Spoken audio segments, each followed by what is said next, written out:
Hello, and welcome back to the Ask the Color Expert podcast. Today, I have two special guests. This is our first duo podcast, you guys. I'm excited about this. We have Zan Ray and Tom Collins. They are an amazing duo who specialize in igniting the power, passion, and strength of couples in business. And we were chatting before we hit record about how much I can relate to being a couple in the beauty industry. So welcome, both of you. Thank you so much for being here today. Thank you for having having us. We're so excited about being here. Thank you, Elaine. You're so welcome. So Zan, Mary Wilson had said to me, Elaine, you have to connect with Zan. You girls have so much in common. You have to get together. So I reached out to you and asked you to be my guest. And we're actually meeting for the first time on this podcast, which is exciting. Yes. I know that you have been in the industry for a long time. I know that you've worn many hats in the industry, and now you, along with Tom, are helping other people who are in the industry, which is a true gift because we all struggle in some way along our path in the industry. So tell me how it all started with the two of you. Well, I have been, first of all, I've been in the industry over 40 years and worked behind the chair until about 4 years ago. And I retired my shears and I started coaching probably 35 years ago.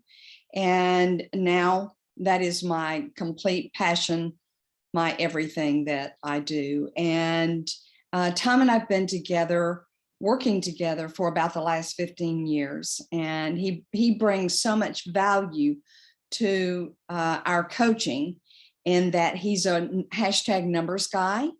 And so all of the numbers that I've created, he's put them all together in spreadsheets and make them a really workable way for hairdressers to keep their numbers and daily track their numbers.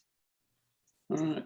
So as soon as you said spreadsheet, as soon as you said the word spreadsheet, I immediately got hives. I know, girl. I really, as soon as it's on that block and there's those lines and those columns, and I've taken so many classes on it. My dear friend Donna does Fierce Financials, and she, had me take one of her classes, and I was fine with everything until the spreadsheet came up and I had to start filling it in. And I always go over the line. Like I don't really know what I'm doing with it. So God bless Tom. There's always one person that has to be the numbers person, but I understand how important knowing your numbers is. So by avoiding it, I wasn't getting away with it. I was just avoiding things that really mattered and made a difference. Yeah. Okay, so in dealing with the numbers, they are extremely important because that's the data that you use to evaluate your business. And what we've done here in combining our strengths, like we say, the passion, the power, and the strength of couples working in business together, we have meshed our strengths and our passion and our power together to allow the individual hairdresser, the salon owner, to be able to collect easily their data, and then the spreadsheets sort that data, collect it, sum it up, put it into a readable dashboard so that the salon owner and the independent can, at a glance, see where their business is going, where it's been, and project what can be done to move it into the future, into a greater revenue situation, a greater profit situation, and a greater owner's compensation and draw compensation, so that they can take more money out of their company and it still be viable and support itself. And that's where we look at all the numbers, all the existing numbers, and for whatever is available for us when we go in and talk with the salon owners or the independents. And then we begin collecting a database so that over about a 90-day period, we can see what's happening with that company and with that business, and be able to help the owner project how to increase their revenue and increase their profit.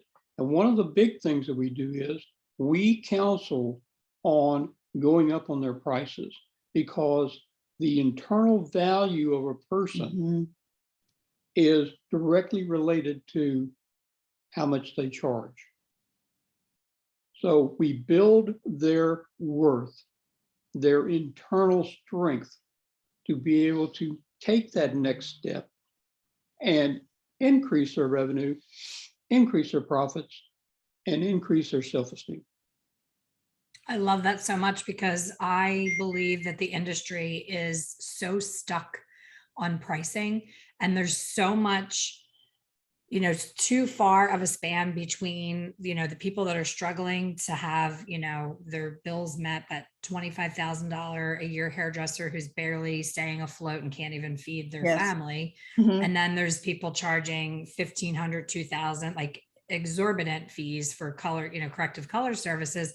There has to be somewhere in the middle. We have to bring some up and bring some down a little bit to sustain a business like that. So when you get involved with a business, are you holding someone like me who's allergic to spreadsheets? Are you holding their hand as far as getting that set up initially, where they're so far out of their comfort zone? Because, most hairstylists unfortunately live paycheck to paycheck, and tips become invisible money that goes to Starbucks.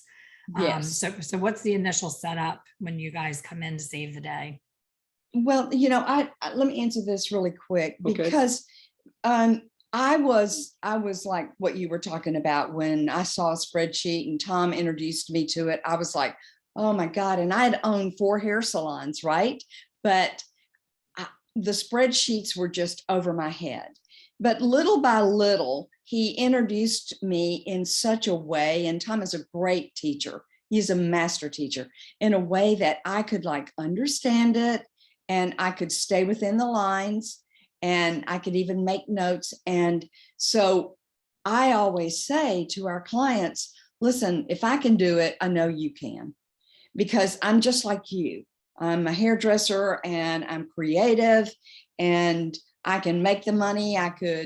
In the beginning, I would come home and I would throw the money, my receipts, my everything in the middle of the table and say to Tom, okay, here, do something with this. Yeah.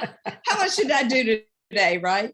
And so, he is so good about setting our clients up and helping them to understand the why of this spreadsheet. And he holds their hand all the way through till all of a sudden one day they say, I love this thing.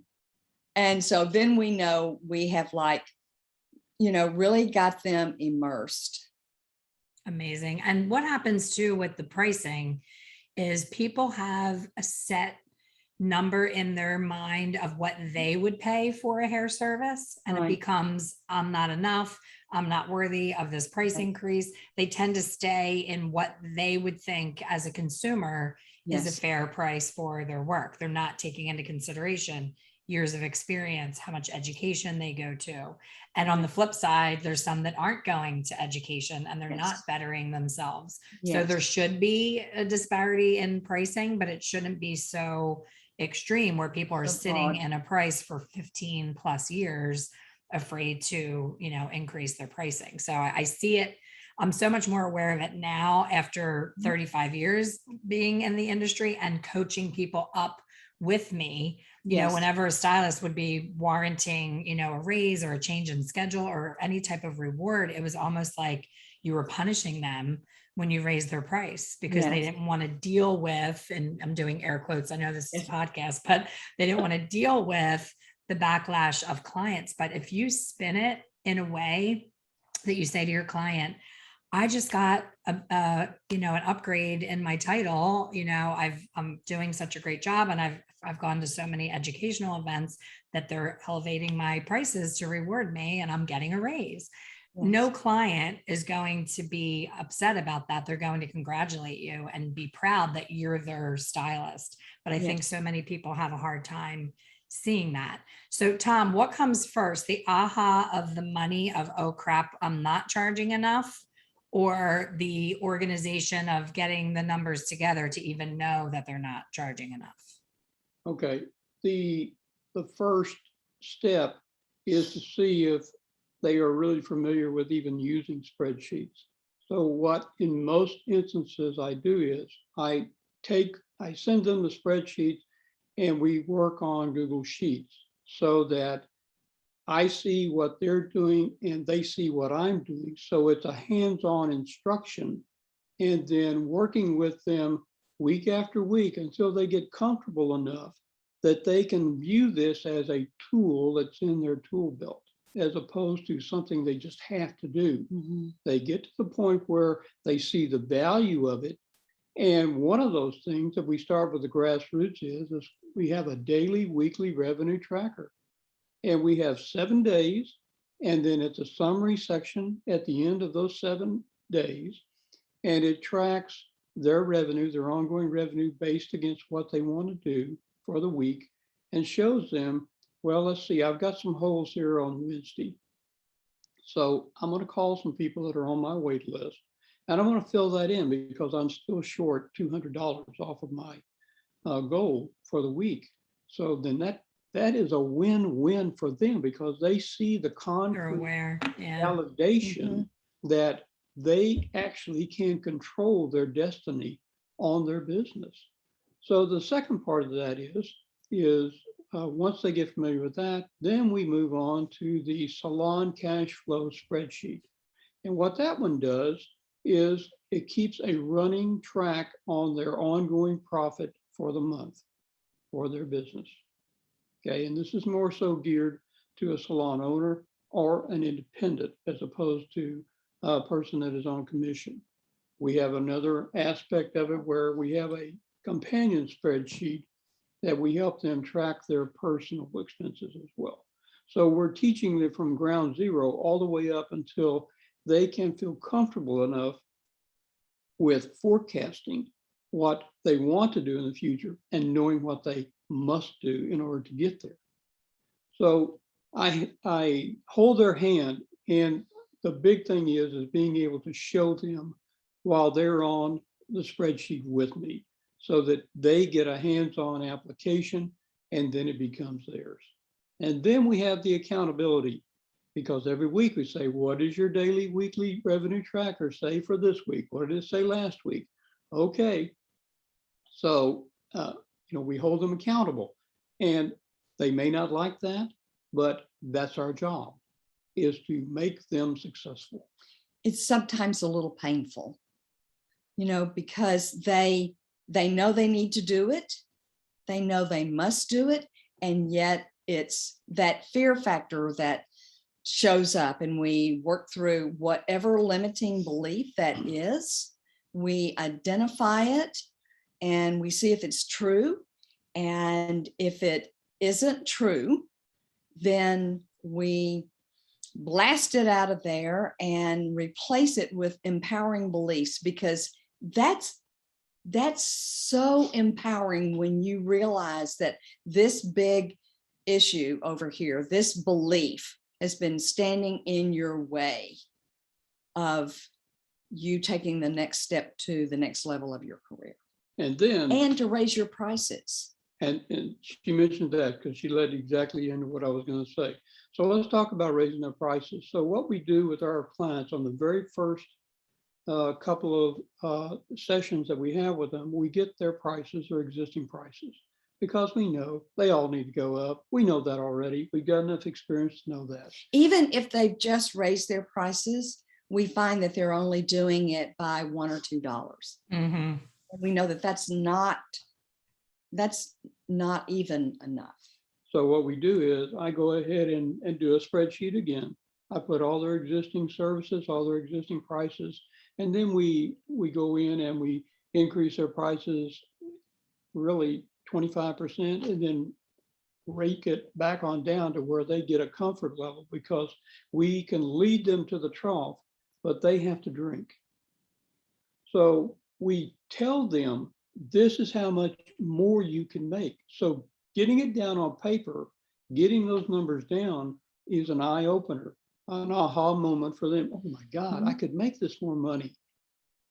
And I love then, that. And you're showing them that it's up to them. You know, people, especially the commission stylist Mhm. tends to, well, it's up to my boss. I don't have, I've gotten that excuse in my own. I do hair color coaching and I'll Yes. say, oh my gosh, you need to raise those. Well, I can't. It's not my salon. I'm like, I'm sorry. I don't know a single owner that would, say no to you raising your prices. That's not a Exactly. good business owner if they're going to say no, because if it's warranted and there's supply and demand issues, if you have a wait list, it's a no-brainer. But I can imagine both of you, Zan and Tom, could both at the same time say the number one excuse that you hear about raising prices, because I imagine it's across the board in our industry, because it has to be, because it's too much of a chronic issue to not be that similar for everyone to have that feeling. So what would you say? I know it's mindset, but what would you say is like the statement that they make initially, like, oh, I can't because blank. I will lose all of my clients. and to counter that, we have industry standards that generally tend to indicate they would lose maybe a maximum of 10% of their clients. And the 10% that comes back is far overshadowing the money that they think they're going to lose. Yeah, that's 100%. probably, that is the number one. When the number one issue, it is the one thing that they always say. Tom and I've taught at IBS, New York and Las Vegas, and numerous other hair shows. And in our classes, that is the number one thing that they say. No, I can't, because I'll lose all my clients. And I say, I have never seen anyone lose all of their clients, ever. Ever. Yeah, I agree. Ever. So on the other side of that limiting belief is light, is prosperity, and is, oh my God, I can do it. That's the aha moment. yeah. Now, what is the secret sauce that you utilize to push them over from fear to action? What would you say is like the sweet spot of getting them to trust you enough? Because, there's always that thought as a coach in your mind, if I coach someone in a color situation, I say, oh, definitely do this. I'm like, oh, please work out, because I will feel awful if it I doesn't. know. So when you're talking about someone's paycheck, that's, as or equally scary as well. Yes. And there are those moments where, we're like going, okay, so just hold on tight, because you've got to get past this little hump. You've got to get past the 4 weeks. You've got to get past the 6 weeks. If you'll just hold on, and we're going to hold your hand, and we're going to show you how this formula really works, then when they do that, then, the gate opens and they see this amazing percent of increase in their revenue. All right, so we're going to give you a little bit more of the secret sauce here. Okay, here it Okay. comes. Part of the secret sauce is, again, that spreadsheet. And I share that with them on Google Sheets so they actually see the numbers. And then Zan works with them to say, okay, well, if we can't go up 25%, let's go up 10 this next month. And then in 6 months, let's go up another 15. So we'll stair step it. So we work with them that way. The other part of the secret sauce is that we stay with them on a weekly basis. And we tell them at the very front, we are here to help you be successful. We can't make it successful. We can certainly be a support for you. And we are as near as our text. If you are having a moment that you need, my God, what do I do now? Then text us. We're here. Yeah, we have also an offering of quick calls, and those are like, oh gosh, I need to talk to you just a minute.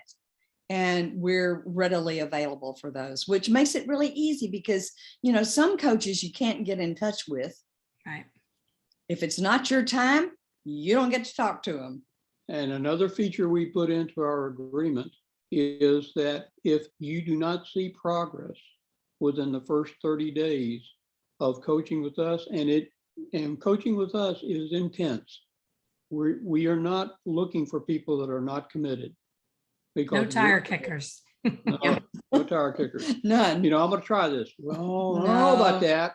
So anyway, when we have an agreement with them and we get the first month's deposit, if after 30 days they don't see progress, if they do everything we say and they don't see Right. progress, we know this is not going to happen. But we have a 30-day money back guarantee. They'll get all their money back. That's amazing. Now, I know a lot of coaches in the space have conflicting advice on how to implement the increase. For me, I've had a salon for 32 years. I've done hair for 35 years. I've tried it all. Back in the horse and buggy days, Yes. we had to send a written letter in the mail, letting them know. And then it became a postcard. Then it became an email. Then it was a sign on the mirror. And now, honestly, I say to the staff, you're getting a raise. This is how much your price is going up. Have a conversation with your clients before they leave on this visit, that the next visit, it will be blank. We don't do a parade, balloons, a big announcement. And I see such differences with different coaches. There's coaches that say you absolutely have to put it in writing. It has to be 6 weeks advance. So for your particular brand, how do you recommend that they do it? Or do you leave it up to them? Well, we have a conversation about it, and we want comfortable ability, right? We want them to be able to feel really comfortable in their decision, so that when we get them to their price increase, they're like chomping at the bit to do it, right? And so we say, so how do you want to do this? What have you done in the past? What do you feel the most comfortable with? And they may say, well, I want to do a newsletter. So a lot of times they haven't done a newsletter in a good while. And we say, okay, you're going to talk about what you're doing at your company, what new things you're bringing in, and the celebration of that, and how you're making things really great for them. And yes, there will be a price increase. So that's one thing. If they're feeling comfortable in doing that, then we want that comfortable for them. That builds confidence in Yes. their conversation Yes. with their client. And another feature in this is that we want them to stand in their own power and not be badgered by their client, because the hairdresser is the professional. I give an analogy. You go to the doctor, you don't complain about his doctor's prices going up, because he is a professional. You went to him because him or her, because they're professional, they know what they're doing, and you're seeking a solution to your problem. It's the very same with the hair business and with the hairdresser. They are the professional. The client is not. So the hairdressing professional needs to act like they're professional. Here's the prescription to fix this situation. And I want you to apply this 2 times a day, and then come back to me in 4 weeks. And if you have problems, give me a call. So have you found one way or the other to be less painful for the stylist or owner to implement? We haven't. We have some who place it on their mirror. That was how I used to do it, back in the day. And even my last price increase before I retired my shears, I just put a notice on the mirror. And that is an easy way. You can also have a conversation with your client. I think the conversation with the client has to happen. It can't be a surprise. I don't like surprises. Whether it's $5 or $10, I still think that it is important for we hairdressers to stand in our power and say, this is what I charge for my work. So let me ask you, Zan, after 40 years, what was your retiring price of your haircut? Well, my retiring price was $500 for a haircut. And God bless, that's awesome. Yeah, thank you. I worked hard to get there. And I was hoping that you would say that. If you would have said $45, I think I would have burst into tears, because so many people spend their whole career at that level and retire with nothing to show for it. Yes. except for the aches and pains and the arthritis and the bad knees and knee replacements and all the other stuff. Yes. And I charged $500 for my colors. And so my tickets were 1,000 and sometimes more. And here's the other thing that I want to tell you, that I made sure that I charged everyone, man, woman, children, $500 for their haircut, because it was about the experience that I created being with them all. So I didn't discriminate. So let's go back to the price increase here. The price increase is not something that the professional needs nor must justify. It is a fact, okay? The thing that's undergirding that is that every time you increase the price for your services, you bump up the value of the service Yeah, that you give. You've got to create a brand new guest experience. That's right. It is so important. And it doesn't have to be elaborate. It can be as small as, chocolates on the robes, folded up. It could be a little independent bag for each client, right? That shows that we care about you, and this is how we are keeping everything sanitized. Absolutely. It comes in this bag for you. And it could be an upgraded shampoo, quality of shampoo. Yes. And Zan does have a class on that. And every time she gives that, man, the clients and the hairdressers are blown out of the water, because it is an experience. Now, when people listening to this podcast hear $500, I know, because I always listen to podcasts on the treadmill, the first question is going to be, well, she's probably in Beverly Hills, California. So where were you? Because people always blame location for higher prices and nothing else. Yeah. So I was in Austin, Texas. And there's another piece that I want to say about this. I also did not receive tips.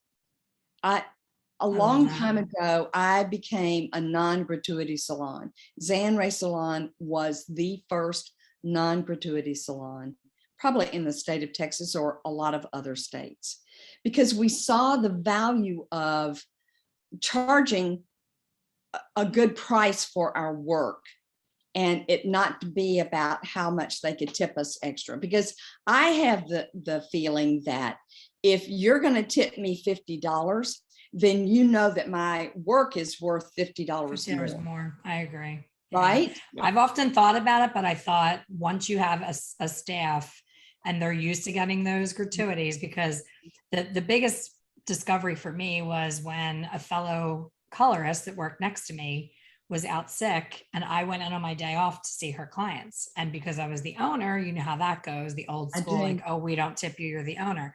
So I had no idea the amount of gratuities that these girls were, raking in, especially holiday time. Well, to your point about the pile of cash on the table, I came home that day with so many more tips than I've ever gotten in my entire life. And it was one day in her world. She was a lower price point than me for color, and I was honoring her prices. So they were getting the bargain right there. Right. And the gratuities were like way beyond 20%. And I was just floored by that, because I see their W-2 and I know how much they make, overall salary wise. But when I was like, whoa, that's a whole other income. And I agree with you. I think it takes a lot of pressure off the client, because they're always, should I do 15%? I don't want to insult her. I thought the service was great, but her ticket's a little higher. So 20% seems like more than I want to spend. Oh, and now I have to tip the shampoo girl who did my shampoo. I have to tip the girl that, handed me the robe or whatever. They feel like they're, and rough dried me. Yes. Right. Yes. Yeah. Yeah. So let me say something about that. You had an aha moment when you brought home all that cash and put it on the bed, right? Or wherever you put it, on the table. And you said, oh my God, that's another stream of income. Exactly. The IRS views that as a stream of income. So, if you're ever audited, if the hairdressers are ever audited and they're asked, do you get tips? Well, they're either going to have to say yes or no. And if they are getting tips, then they need to pay tax on it because it is another stream of revenue. And we want to be operating with transparency, professionalism, and most of all, integrity. Absolutely. And I'm sure you've discovered with being consultants, I think Mhm. the new suite model and the booth rent versus solo suite versus commission versus all this 1099 nonsense. There's so many misappropriated titles of employees. And I Yes, think that what happened with COVID was a lot of people were stuck because they weren't set up properly and then they were not receiving the proper support that everybody was getting from the government because we were told we couldn't do business. So I think that's probably the biggest thing that you two run across is these gray areas of, well, she's a booth renter, but I don't collect rent from her. I pay her 1099, but I don't match her taxes. There's all of this going on that really has, I think, ruined our industry in a way Yes. because it's a false sense of income. You know, Yes. they think they make less than they do right. because they're not tracking it. So I love that you're educating people because let's face it, beauty school couldn't even get all of the things in that we needed from Exactly. a practical skill set perspective. There's not enough hours for that, let alone the whole business piece. So I know that people listening, I could talk to the two of you forever, but I know that the people listening are going to want to know, how do they reach out to you? How do they get started with you? What type of programs do you have and how can they connect with the both of you? Wow, that's a lot of information to give to you. Wow. Okay, we're going to bring it then. All right, here we go. Zan, how do they get in contact with us? So we have a website and it is elevatingmybusiness.com. We also have Instagram and it is elevate_your, YOUR_business. And that also connects to our Facebook. So you're in all the places doing all of the things. I'm proud of you. That's the biggest struggle for me doing this versus being behind the chair has been embracing technology. But how Yes. amazing for us to have this conversation and be looking at each other and spending time together when we never met in person. So I know it's I love the ability of the technology. I just don't love when it doesn't behave itself. And I know we feel the same way. And we also want to say that we do one-on-one coaching and we also have programs. We have We have courses. courses. And we also have a We've- free 1-hour consultation so that they can call in, you know, and just talk to us and see if we're and- fit. right. And that's see a if very we're- generous free consultation, a full hour. That's very generous of you. well, it We is. also have written a book that is called Scared to Raise Your Prices. Oh, I love it. And That's on Amazon, it's on Amazon. on Kindle. Yes. And we also support a nonprofit called Worth Up Alliance. And all of the proceeds from our book goes to the Worth Up Alliance. And it is an organization, a nonprofit organization that helps hairdressers who are maybe opening up their first salon or they might need some help along the way. If they qualify, then they will receive support. I And love that. these are grants. And the way it's set up so far is there's 4 different regions within the United States, and grants will be given to one worthy applicant. It is an application that's filled out to one worthy applicant so that they will get a grant. And for our region, the Southwest region, Zan and I are coaches for that person that gets that grant for a full year. Oh, nice. I like that. So I will add, for everyone listening, I will add all of those things to the show notes so that you have a way to get in touch with Zan and Tom. And thank you so much for your time. I love what you're doing. Keep doing it. Keep elevating our industry. I want everyone to retire with Zan's $500 haircut. That's my Yes, dream I for do the too. industry. Thank you. Thank you so much. Let's work on that together, right? Absolutely. Yes. It's been an absolute pleasure. And I thank you both. And thank you, everybody, for listening. We will see you on the next one.